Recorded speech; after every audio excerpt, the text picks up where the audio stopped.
श्रोते हो नमस्कार. वृत्तविशेष कार्यक्रमात आपलं स्वागत. श्रोते हो, गेल्या काही वर्षांमध्ये भारताचा प्रगतीचा आलेख चढता असल्याचं दिसतंय. त्यामुळे आगामी काही वर्षांमध्ये भारताचं नाव विकसित राष्ट्रांच्या पंक्तीमध्ये नक्कीच गणलं जाईल. त्यासाठी केंद्र सरकारकडून विविध स्तरावर प्रयत्न सुरू आहेत. त्याचा महत्त्वाचा भाग म्हणजे देशात सुरू असलेली विकसित भारत संकल्प यात्रा. देशाचा नागरिक समृद्ध आणि विकसित झाला तर देशही समृद्ध आणि विकसित व्हायला वेळ लागत नाही. हेच ओळखून केंद्र सरकारनं ग्रामीण तसंच शहरी भागातल्या नागरिकांपर्यंत सरकारच्या विविधांगी योजना पोहोचाव्यात आणि अशा योजनांसाठी पात्र असूनही त्यापासून वंचित असलेल्या लाभार्थ्यांना त्याचा थेट लाभ घेता यावा, यासाठी ही यात्रा सुरू केली. महत्त्वाचं म्हणजे या यात्रेला नागरिकांचा प्रचंड प्रतिसाद लाभतोय. या यात्रेचं आजचं स्वरूप आणि लाभार्थ्यांनी याविषयी व्यक्त केलेलं मनोगत आजच्या वृत्तविशेषमध्ये आपण ऐकणार आहोत. श्रोते हो, विकसित भारत संकल्प यात्रेच्या माध्यमातून देशभरात विविध शासकीय योजनांचा जागर सुरू आहे. महाराष्ट्रातल्या ग्रामीण आणि शहरी भागातही ही यात्रा पोहोचली असून नागरिकांचा त्याला भरघोस प्रतिसाद लाभतोय. राज्यातल्या अशा काही जिल्ह्यांमधला विकसित भारत संकल्प यात्रेचा घेतलेला आढावा आजच्या वृत्तविशेषमध्ये आपण जाणून घेणार आहोत. विकसित भारत संकल्प यात्रेला रत्नागिरी जिल्ह्यात 25 नोव्हेंबरला सुरुवात झाली. जिल्ह्याचे पालकमंत्री उदय सामंत आणि जिल्हाधिकारी एम देवेंदर सिंह यांनी हिरवा झेंडा दाखवून व्हॅन्स मार्गस्थ केल्या. त्यानंतर या मोहिमेचे प्रभारी अधिकारी आणि केंद्रीय सहसचिव संकेत भोंडवे यांनी यात्रेच्या जिल्ह्यातल्या वाटचालीबद्दल 2 वेळा दूरदृश्य प्रणालीद्वारे आढावा बैठका घेतल्या. 8 डिसेंबरच्या आढावा बैठकीत जिल्हाधिकाऱ्यांनी दिलेल्या माहितीनुसार राजापूर, लांजा, चिपळूण आणि दापोली या तालुक्यांमधल्या ग्रामपंचायतींमध्ये यात्रा 100% पूर्ण झाली होती. त्या दिवसापर्यंत 23,000हून अधिक नागरिकांनी या यात्रेत सहभाग घेतला होता. दुसरी आढावा बैठक 15 डिसेंबरला झाली. तोपर्यंतच्या आकडेवारीनुसार जिल्ह्यातल्या सुमारे 48,000 नागरिकांनी या यात्रेत सहभाग घेतला आहे. त्यामध्ये सुमारे 25,000 महिला आणि 22,000 पुरुषांचा समावेश आहे. 1,000हून अधिक अतिविशेष व्यक्तींचाही त्यात समावेश आहे.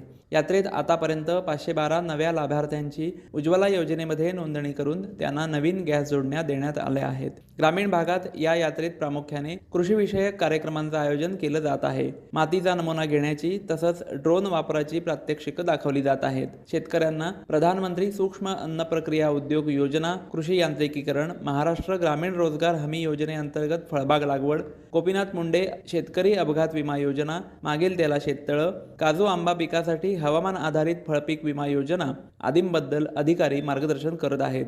जमिनीच्या आरोग्य पत्रिकेनुसार संतुलित खतांचा वापर, जीवामृत निर्मिती, नॅनो युरियाचा वापर या विषयांबद्दलही माहिती दिली जात आहे. एकंदरीत यात्रेला जिल्ह्यात चांगला प्रतिसाद मिळत आहे. वृत्तविशेषसाठी अनिकेत कोनकर, रत्नागिरी. विकसित भारत संकल्प यात्रा अकोला जिल्ह्यात 23 नोव्हेंबरपासून सुरू झाली आहे. अवघ्या 15 दिवसात ही यात्रा 120 ग्रामपंचायतीपर्यंत पोहोचली असून तब्बल 12,900 लोकांनी यात सहभाग घेतला आहे. त्याचप्रमाणे मेरी कहाणी मेरी जुबानीमध्ये 895 लोकांनी सहभाग नोंदवला. माननीय पंतप्रधान श्री नरेंद्र मोदीजींसोबत 10,500 लोकांनी शपथ घेतली आहे. धरती के हे पुकार के हे गाणं आतापर्यंत 2,800 लोकांनी बघितलं आहे. या दरम्यान घेण्यात आलेल्या आरोग्य शिबिरांमध्ये 5,600 लोकांनी तपासणी केली. 2,800 टीबीचे पेशंट तपासले तसेच 227 सिकलसेलचे पेशंट तपासण्यात आले आहेत. सुरक्षा विमा योजनेचा 430 लोकांनी लाभ घेतला आहे. गावातील पाणीपुरवठा आणि स्वच्छतेसंदर्भात 20 लोकांना अभिनंदन पत्र देण्यात आलं आहे. हर घर जल योजना 55 ग्रामपंचायतमध्ये राबविण्यात आली आहे. आयुष्यमान कार्ड 25 लोकांना या यात्रेदरम्यान देण्यात आले. 16 ग्रामपंचायतमधील बचत गटांच्या महिलांना ड्रोनचे प्रात्यक्षिक दाखविण्यात आले. या यात्रेदरम्यान 40 किसान क्रेडिट कार्ड वितरित करण्यात आले आहेत. विकसित भारत संकल्प यात्रेमुळे केंद्र शासनाच्या विविध योजनांची माहिती जनतेला मिळत असून लाभापासून वंचित असलेल्या नागरिकांना या यात्रेमुळे मोठा दिलासा मिळाला असल्याने ते केंद्र सरकारचे आभार व्यक्त करीत आहेत. आकाशवाणीसाठी मधु कसबे, अकोला. विकसित भारत संकल्प यात्रेत सातारा जिल्ह्यातील 274 गावातील 29,288 नागरिकांनी सहभाग घेतला. यावेळी नागरिकांना विविध योजनांचा लाभ देखील देण्यात आला. पंतप्रधान नरेंद्र मोदी यांच्या संकल्पनेनुसार ही यात्रा होत आहे. यातील लाभार्थ्यांशी नुकताच दूरदृश्य प्रणालीद्वारे त्यांनी संवाद साधला. यावेळी लोकप्रतिनिधींसह प्रशासकीय अधिकाऱ्यांची उपस्थिती होती. विकसित भारत संकल्प यात्रेच्या माध्यमातून शासनाच्या विविध योजनांची माहिती नागरिकांना देण्यात येत आहे. यात्रेतून सुरक्षा विमा योजना, प्रधानमंत्री जीवन ज्योती विमा योजना, प्रधानमंत्री उज्ज्वला योजनेचा सुमारे 2,500 जणांना लाभ देण्यात आला. आरोग्य शिबिरात 28,298 नागरिकांची आरोग्य तपासणी करण्यात आली. यात्रेदरम्यान 19,721 नागरिकांनी संकल्प प्रतिज्ञा घेतली. यात्रेदरम्यान उज्ज्वला मोहिते यांनी किमान कौशल्य योजनेमुळे आर्थिक स्तर उंचावल्याचे यावेळी सांगितले. आकाशवाणीसाठी गिरीश चव्हाण, सातारा. पंतप्रधान नरेंद्र मोदी यांनी 15 नोव्हेंबरपासून विकसित भारत यात्रेचा शुभारंभ केला. त्यानंतर जिल्हा प्रशासनाने या यात्रेद्वारे शेवटच्या गावातील नागरिकांपर्यंत शासकीय योजनांचा लाभ देण्याचा विडा उचलला. पहिल्या दिवशी ठाणेगाव आणि पोठेगाव येथून निघालेली यात्रा आरमोरी, धानोरा, अहेरी आणि गडचिरोली तालुक्यातील दुर्गम गावांपर्यंत गेली. आतापर्यंत 165 गावांमध्ये ही यात्रा पोहोचली. या यात्रेत 60,414 नागरिक सहभागी झाले. त्यात 26,138 पुरुष आणि 34,274 महिलांचा समावेश होता. यावरून या यात्रेत पुरुषांपेक्षा महिलांनी जास्त अभिरुची दाखवली हे दिसून येते. विविध विभागांच्या अधिकाऱ्यांनी स्वतः उपस्थित राहून विविध स्टॉल लावून योजनांची माहिती दिली. आयुष्यमान भारत कार्ड, जीवन ज्योती विमा, सुरक्षा विमा, प्रधानमंत्री आवास योजना, हर घर जल, मेरी कहानी मेरी जुबान, उज्ज्वला गॅस अशा अनेक योजनांचा लाभ गरजूंना देण्यात आला. विशेष म्हणजे वैद्यकीय अधिकारी आणि कर्मचाऱ्यांनी आरोग्य तपासणी करण्यासाठी घेतलेले परिश्रम फलदायी ठरले. तब्बल 29,991 जणांनी आरोग्य तपासणी शिबिराचा लाभ घेतला. या यात्रेत महिला, पुरुष, क्रीडापटू, ग्रामीण कलावंत आणि विद्यार्थ्यांनाही सन्मानित करण्यात आले. नक्षलग्रस्त, दुर्गम आणि आदिवासी बहुल धानोरा तालुक्यात विकसित भारत यात्रेचा लाभ घेणाऱ्यांची संख्या अधिक असणे हे या यात्रेचे वैशिष्ट्य म्हणावे लागेल. आकाशवाणीच्या वृत्त विभागासाठी गडचिरोलीहून जयंत निमगडे. श्रोतेहो, विकसित भारत संकल्प यात्रेअंतर्गत शेकडो रथ विविध शासकीय योजनांची माहिती देण्यासाठी गावोगावी पोहोचत आहेत. महिन्याभरापूर्वी सुरू झालेल्या या यात्रेच्या माध्यमातून आतापर्यंत 1,500 पेक्षा जास्त शहरांमध्ये ही यात्रा पोहोचली असून नागरिकांना शासकीय योजनांचा लाभ दिला जातोय. ठाणे जिल्ह्यात विकसित भारत संकल्प यात्रेच्या माध्यमातून आतापर्यंत हजारो लोकांना विविध शासकीय योजनांचा लाभ मिळाला आहे. याविषयी संजय बागुल यांनी माहिती दिली. पंतप्रधान नरेंद्र मोदी यांच्या संकल्पनेतनं विकसित भारत संकल्प यात्रा या अंतर्गत महिला बाल विकास विभागामध्ये प्रधानमंत्री पोषण शक्ती योजना याची अंमलबजावणी आपण करतोय. PM पोषण योजना आपण त्याला म्हणतो. यामध्ये 0 ते 6 वर्ष वयोगटातील मुलं, गरोदर, स्तनदा माता यांच्या आरोग्याची आणि पोषणाची काळजी घेतली जाते. ठाणे जिल्ह्यात आपल्या मुलींचा जन्मदर अतिशय चांगल्या पद्धतीने वाढ होऊन आपण राज्यात पहिल्या आणि दुसऱ्या क्रमांकामध्ये आहोत.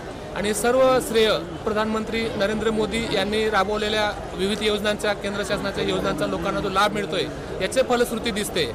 असंच आपण कुपोषित बालक, ज्याला आपण सॅम बालकं म्हणतो, या बालकांचं सुद्धा आपण मागील 1 वर्षात 181 वरनं आपण आता 84 बालकं, म्हणजे जवळ 100 मुलांची आपण संख्या कमी करून हे टार्गेट आपण 0 सॅम बालकांचे टार्गेट ठेवलेले आहे. आणि हे आपण मोदी सरकार आणि याच्या आदेशाने आपण 100% पार पडू. यासाठी आमच्या आयुक्त महिला बाल कल्याण तसेच जिल्हाधिकारी आणि माननीय मुख्य कार्यकारी अधिकारी यांच्या संकल्पनेतनं आणि मार्गदर्शनाने आपण एक अतिशय चांगलं काम करत आहोत. आणि ठाणे जिल्हा मुख्यमंत्री महोदयांचा जिल्हा असल्यामुळे आपण एक उत्कृष्ट काम करणार आहोत, याबद्दल आम्हाला खात्री आहे. श्रोतेहो, राज्यात कोकण विभागासह पश्चिम महाराष्ट्र, मराठवाडा, मध्य महाराष्ट्र आणि विदर्भातही विकसित भारत संकल्प यात्रेचे रथ गावोगावी पोहोचून विविध शासकीय योजनांपासून वंचित नागरिकांना थेट योजनांचा लाभ मिळवून देत आहेत. या यात्रेच्या माध्यमातून लाभ घेतल्यानंतर नागरिकांकडून त्याविषयी समाधानाची भावना व्यक्त होते. अशाच काही प्रातिनिधिक प्रतिक्रिया आपण जाणून घेऊया. मी उमेश आंबर्डेकर, रत्नागिरी तालुक्यातील कुरतड हे माझे गाव. विकसित भारत संकल्प यात्रा नुकतीच आमच्या गावात आली होती. तिथे केंद्र सरकारच्या विविध योजनांची माहिती मिळाली. लाभार्थींचे अनुभवही ऐकण्यात आले. मी स्वतः PM कुसुम योजनेचा लाभार्थी आहे. कुसुम सोलर योजनेत माझ्या नावाची निवड झाल्याने सेल्फ सर्वे करून आवश्यक ती रक्कम भरली आहे व उर्वरित रक्कम केंद्र सरकार सबसिडी स्वरूपात देणार आहे व लवकरच सोलर पंप आमच्या शेतात बसेल ह्याची खात्री झाली आहे. कोकणासारख्या दुर्गम भागात इलेक्ट्रिसिटी शेतापर्यंत पोहोचलेली नसताना सोलर पंप ही योजना म्हणजे आमच्यासारख्या शेतकऱ्यांना वरदानच ठरली आहे.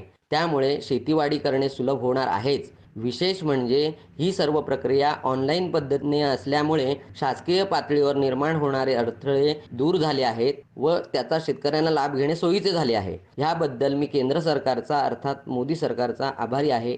माझं नाव नरेंद्र गोकुळ जाधव. मला स्वनिधी यातून 10,000 रुपये लोन मिळालं आहे. त्याच्यामुळे माझा भाजीचा व्यवसाय वाढलेला आहे. माझे नाव सुरेखा अरुण माने आहे. कसबे नांद्रेगावचा रहिवासी असून माझे कच्चे घर होते. पंतप्रधान योजनेतून आम्हाला पक्के घर मिळाले. याबद्दल मी पंतप्रधान मोदींचे आभार मानते. नमस्कार, माझे नाव अनिता अमोल माळी, मुक्काम पोस्ट नांद्रे, तालुका मिरज, जिल्हा सांगली. मला 2018 साली उज्ज्वल भारत गॅस योजना मिळाली. 2023 जून रोजी मला सबसिडी चालू झाली. नमस्कार, माझं नाव अनिता श्रीरंग डुकरे, राहणार कोपरवाडी, तालुका कळमनुरी, जिल्हा हिंगोली.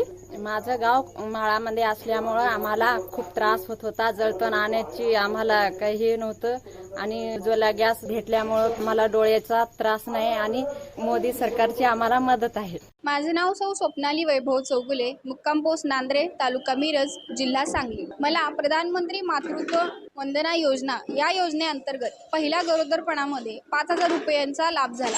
हा लाभ घेण्यासाठी पहिल्यांदा आपल्याला जेव्हा आपण गरोदर राहतो तेव्हा आशा वर्कर ज्या आहेत त्यांच्याकडे सगळे कागदपत्र जमा करावे लागतात. याच्यामध्ये फक्त आपला आधार कार्ड, आपल्या मिस्टरांचा आधार कार्ड याचीच गरज असते. अगदी 15 दिवसामध्ये याचं रजिस्ट्रेशन होतं. त्यानंतर जेव्हा 2 TTचे इंजेक्शन पूर्ण होतात तेव्हा 2,000ची राशी आपल्या बँक अकाउंटमध्ये जमा होते. परत डिलिव्हरी नंतर जेव्हा बाळाचे 3 डोस कंप्लीट होतात तेव्हा 3,000 रुपयांची राशी आपल्या अकाउंटमध्ये जमा होते. अशी एकूण 5,000 रुपयांचा लाभ आपल्याला होतो. ज्या महिलांना ह्या योजनेची माहिती नाही आहे त्यांनी आपल्या प्रभागातील आशा वर्करशी संपर्क साधावा आणि त्यांच्याकडून ह्या योजनेची माहिती घ्यावी, जेणेकरून आपल्यालाही आपल्या गरोदरपणामध्ये आणि डिलिव्हरी नंतर ह्या योजनेचा लाभ घेता यावा. ही योजना आम्हाला गरोदर मातांना खूप उपयुक्त ठरली.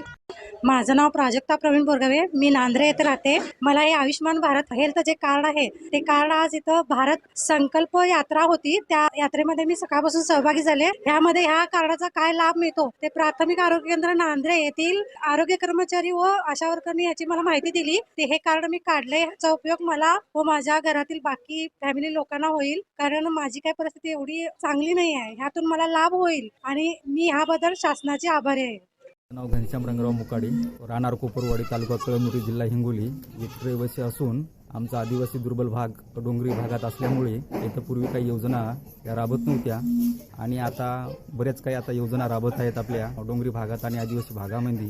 आता आम्हाला शबरी घरकुलची स्कीम मिळाली आहे. आता जवळपास आमचं पहिलं दगडाचं होतं आणि आता माहितीनं सिमेंट विटामध्ये पक्क काम झालेलं आहे. तर आम्हाला या सरकारचे खूप आभार मानतो त्याचे. मी अरुण गंगाराम पिंपरे, राहणार कोपरवाडी, तालुका कळमनुरी, जिल्हा हिंगोली येथील रहिवासी असून आज दिनांक 16/12/2023 रोजी मोदी गॅरंटी गाडी गावात आल्यामुळे जे लोक स्थलांतरित नाही झाले त्यांच्यासोबत मोदी गॅरंटी गाडीच्या माध्यमातून केंद्र शासनाच्या व राज्य शासनाच्या योजनेची पुरेपूर माहिती आम्हाला गावाला मिळाली असून मोदी गॅरंटी गाडी गावात आल्यामुळे बऱ्याच योजनेची आम्हाला माहिती मिळाली.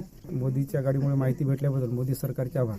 श्रोते हो, केंद्र सरकारचा महत्वाकांक्षी उपक्रम असलेल्या विकसित भारत संकल्प यात्रेच्या माध्यमातून नागरिकांना शासकीय योजनांचा लाभ देण्याबरोबरच आरोग्य शिबिरांचं आयोजन करून आरोग्यविषयक सुविधाही उपलब्ध करून दिल्या जात आहेत. या यात्रेच्या माध्यमातून नागरिकांचं सक्षमीकरण करण्याच्या दिशेनंही प्रयत्न केले जात आहेत. श्रोते हो, आपला वृत्तविशेष हा कार्यक्रम आपण न्यूज ऑन AIR या ॲपवरही लाईव्ह ऐकू शकता आणि तसंच आमच्या मुंबई एअर न्यूज या यूट्यूब वाहिनीवर कार्यक्रमाचं ध्वनिमुद्रण आपल्याला कधीही ऐकता येईल. श्रोते हो, याबरोबरच आजचा वृत्तविशेष हा कार्यक्रम संपला. हा कार्यक्रम आकाशवाणी मुंबईच्या प्रादेशिक वृत्त विभागानं सादर केला. संपादक आणि सादरकर्त्या सरस्वती कुळेकर, निर्मिती राजेश शेजवळे, लेखन आणि समन्वय मनीष कुलकर्णी, निवेदन राजश्री आगाशे.